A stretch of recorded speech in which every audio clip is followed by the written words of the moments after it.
Good morning, students. In this class, we are going to study three sorting algorithms, that is counting sort, bucket sort, and eddy sort. We say these sorting are in linear time, means there is no comparison between the elements. So these sorting algorithms, counting, bucket, and radius, takes the linear time, that is order of n. To start the problem of counting sort, we have to take three array.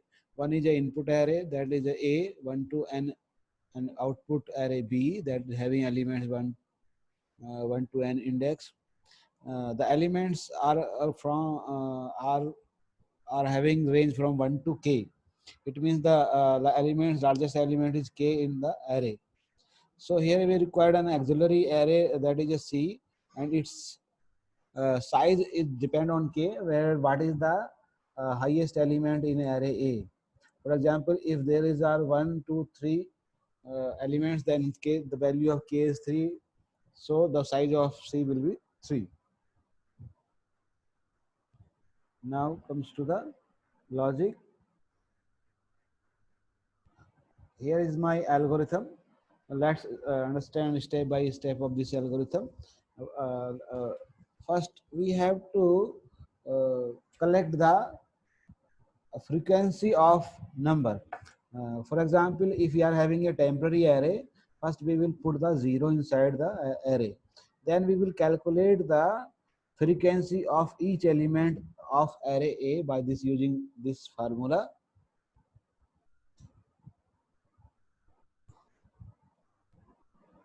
This formula. This formula will calculate the frequency of each element inside A. Then we will, by this formula, we will calculate the cumulative frequency of element. And in third logic, we have to put the element of array A into array B.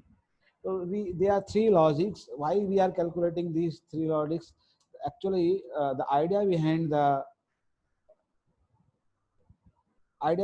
the counting sort is that if we can, for example, here is my array A.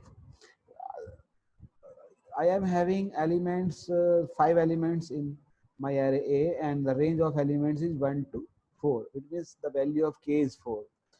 The idea behind counting sort says that if from the logic, uh, I know that the total number of elements, those are less than 4 or equal to 4, then I can know the position of element 4. It means they are 1, 2, 3, 4. 4 elements are less than or equal to 4. So I know the position of 4 will be at location 5.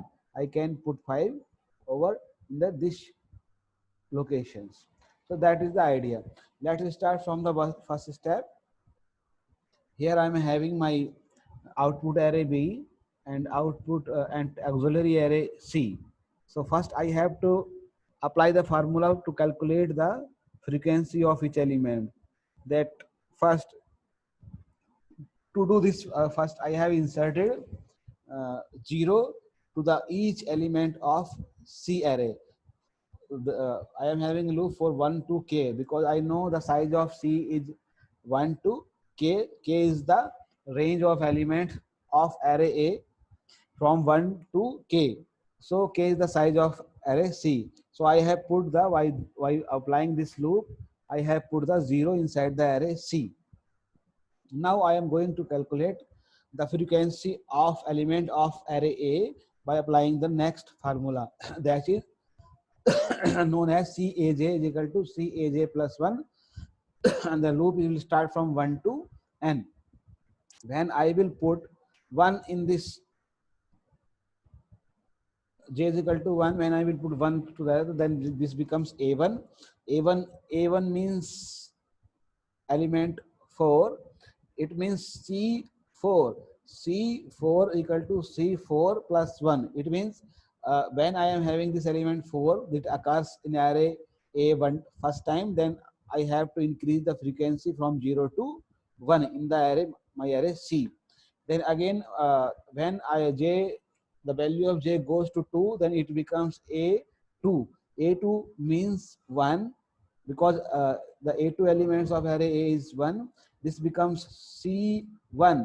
C1 is equal to C1 plus 1. It means I am going to increase the frequency of C1 by 1 because I am having the element 1 occurs in array first times.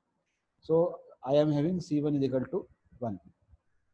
When j, the value of j becomes 3, this becomes A3. A3 means 3. 3 C3. C3 means this value, that is 0. C0 is equal to C0 plus 1. This becomes the value of the calculate the frequency of C3 0 to 1. So by applying this formula to all elements of array A and putting the value of all elements inside the this loop, I can calculate the frequency of each element of array A, and I can put the frequency into the array C. By applying this formula, finally I have calculated the frequency. Now I have to calculate the cumulative frequency of each element of array C, and I will insert all values into the C.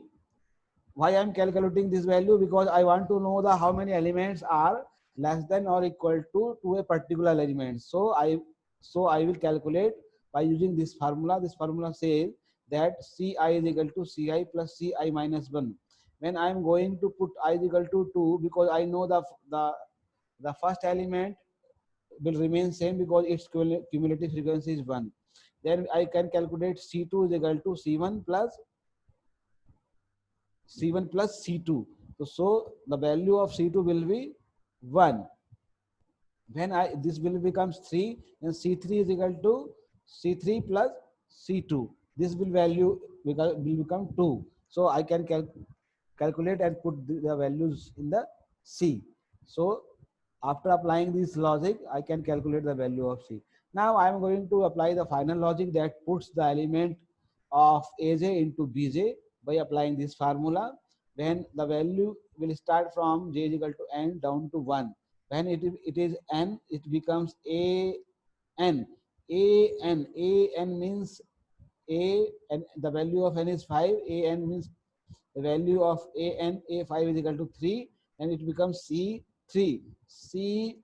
C3 means the value of C3 is 3. It becomes B3, and B3 pe I copy the value of AJ, that is A, and that is 3 will becomes to the copy of A3. So you can see in picture or PPT, I have copied the value of A5 to A3. So this, and again when one value is inserted inside the array B, I have to reduce the value of Caj to Caj minus 1. This is the logic, so that I can calculate, and when I am putting the value of n down to 1.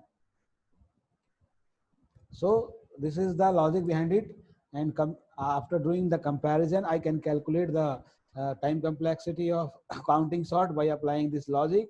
These are the logic, and I can finally I can say the total running time of this sorting algorithm is order of kn. Thank you so much.